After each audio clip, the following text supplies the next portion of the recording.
Ngayong araw ay magluluto tayo ng kalda menutada o kaldaretang minuto na apretada.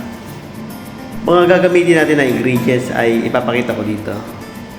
Una, gagamit tayo ng bawang or garlic, onion or sibuyas, meron rin tayong carrots, meron tayong potato, meron tayo na bell pepper or capsicum, tomato or kamatis.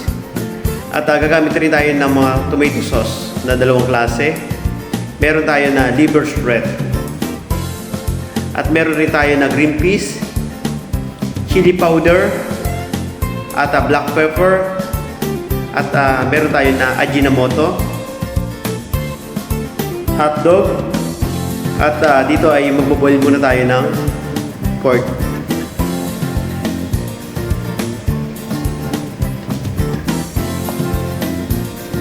Tapos dito gagamit tayo ng dalawang klase, yung pork ribs or pork belly.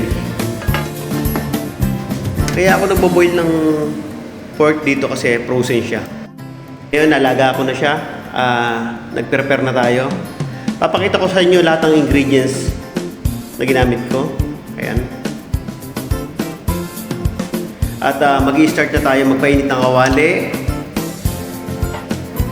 At una maglalagay tayo ng olive oil or mantika.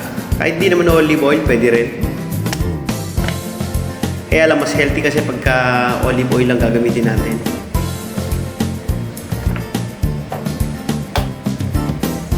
Habang ayan, naghihintay tayo na uminit yung mantika, ilalagay natin ang sibuyas. Magsasakot siya tayo or magsusutay. Halu-haluin lang muna natin siya.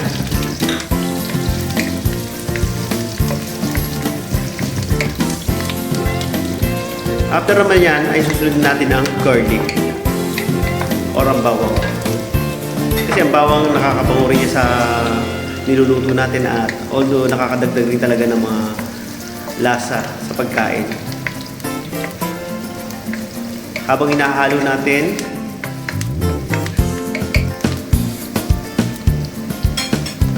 isusunod natin ang kamatis or tomato. Dito kailangan natin konting imamash natin siya hanggang madurog yung kamatis.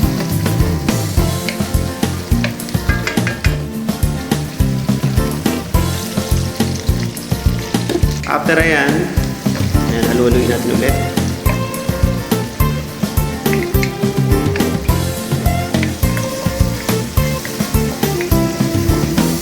At isusunod na rin natin ang pinakuluan natin na pork. Dito kasi kailangan natin na masakot siya na mabuti upang yung mga papalasa na ilalagay natin. Susunod natin ang black pepper or ang paminta. Maglalagay lang tayo para mas sumarap siya. And then lalagyan natin ng chili powder para may konting angang or may konting kick.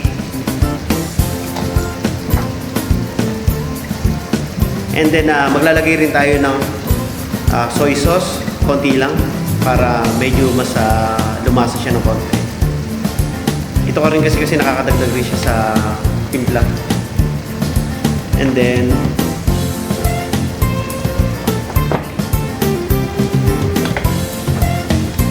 maglalagay ako ng oyster sauce. Yan naman, kahit naman na meron o wala naman problema. Para sa akin kasi, meron kasi akong mga gamit dito na pwede ko naman siya ilagay, kaya lalagay ko rin siya. Kaya maglalagay tayo ng laurel na leaves or bay leaves. Isa rin kasi sa nakakabango yan sa pagkain. And then, isusunod na natin ang tomato sauce natin na dalawang klase.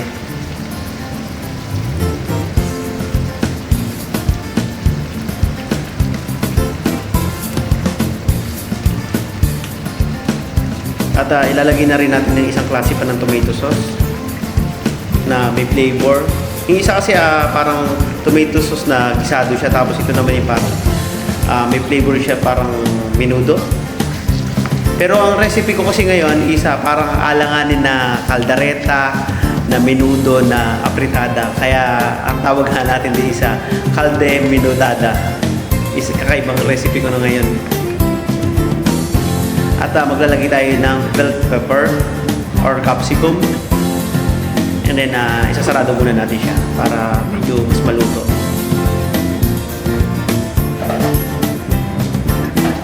Siguro mga after 2 minutes, bubuksan natin siya ulit. Isusunod natin ang water. Maglalagay kasi tayo dyan ng konting tubig para sa akin kasi pagka lagyan natin ng konting tubig, mapakuluan pa natin at lumasa yung pinaka-sauce niya sa loob ng karne. Ayan, haluhaluin natin. Pero huwag tayo maglalagay ng maraming water kasi nga parang magiging sinigang siya. Pagkatapos, kailangan lang siya slow cook. Hindi natin pwedeng malakas ang apoy para hindi naman siya masunog. And then, maglalagay tayo ng green peas. And then, isusunod na natin ang mga carrots at tomato at ang hotdog. Ay, pinagsama-sama ko na siya.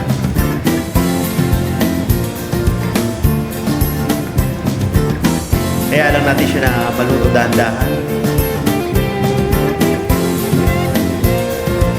After yan, ang gusto ko kasi sa klase ng luto ko na to is kailangan mapalabas talaga natin ng mantika sa karne. At yung pagiging parang yung sauce niya talagang medyo malapot na talaga. At ang consistency natin sa pagluluto. Ngayon, maglalagay tayo ng konting Ajinomoto. Lalo na tayo para hindi naman tayo gagamit ng magic sarap kasi nga naglagay na tayo na yan. And then, isusunod natin ang liver spread o yung rino na yan, magbibigay rin ng lapot talaga yan sa niluluto natin. Kasi kaya ako nagbabahagi ng iba-ibang klase ng luto tulad na to, hindi ko siya masasabi na kaldereta, hindi ko rin siya masasabi na menudo, or hindi ko siya masasabi na fritada. Pero parang malapit siya, kaya parang alanganin na kaldereta, na menudo, na apritada. Nagustuhan niyo itong luto ko na calde menudada o kalderetang menudo na apritada. At susunod natin ng fish sauce o patis. Ayan, malapit na rin maluto yan. Konting kulo-kulo na lang at makukuha natin yung pinaka-consistency ng ating niluluto. At tatakpan natin ulit. At dito, kaya ako nagbabahagi ng aking mga recipe upang magkaroon tayo ng idea sa iba-ibang klase ng luto at iba-ibang lugar kung ano bang merong pinagmamalaki ang bawat lugar. Ito, ayan, nakuha na natin yung pinaka-sauce niya na medyo may pagka malapot na rin. Yan kasi yung pinaka-hinahanap natin. At ito, kahit na medyo i-stock natin sa ref, hindi rin siya ganun-ganun masisira kasi nga nailuto siya ng proper at paano ba yung way natin sa pagluluto. At sana nagustuhan nyo itong recipe na to at sa susunod ay magbabahagi tayo ng ibang recipe na kakaiba. At sana ay nagustuhan nyo at nakapagbigay ako ng learn or knowledge sa pagluluto. Ayan, nakuha na natin yung pinaka-final na hinahanap ko. At salamat sa inyo at please follow, like, and comment, share, and subscribe sa aking channel. And then nagpapasalamat ako sa inyong lahat at mag-iingat kayo. God bless for all of us. Thank you.